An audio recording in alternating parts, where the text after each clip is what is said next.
Certified multitasker si Isabel Ortega na may bagong business at abala rin sa pagpopromote ng Metro Manila Film Fest entry na Firefly. Makichika tayo kay Katatibayan. Muling pinatunayan ni sparkle artist Isabel Ortega na she is more than just a pretty face. Pinagsasabay-sabay niya ngayon ang pag-aaral ng law, pag-aartista, entrepreneur, and this time, a baker.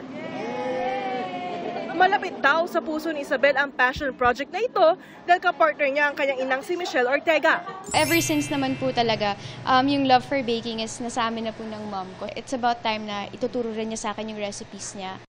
Full support sa mag-ina ang fellow sparkle artists na sina Miguel San Felix at Rafael Landicho. Ika nga ni Isabel, lakas na loob ang kailangan. Tulad ng tagos sa pusong mensaheng hatid ng MMFF movie entry ng GMA Pictures at GMA Public Affairs na Firefly sa mga kabataan. Kahit gaano kalaki yung problema mo, yung obstacle mo, is malalampasan mo rin yan. Just kailangan mo lang ng lakas ng loob. It's not always about the destination, pero about just a journey mo sa buhay. So, i-enjoy and lagi mong isipin na marami kang matutunan sa journey mo.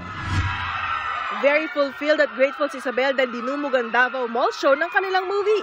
Todo hiyawan ang fans sa performances ng tambalang Isagel. Bukod sa ganda ng storya, maganda rin daw ang cinematography ng kinunan pa sa iba't ibang tourist spot sa Pilipinas. Ang ganda ng Pilipinas, yun ang masasabi ko. Kasi ang dami naming napuntahan ng mga locations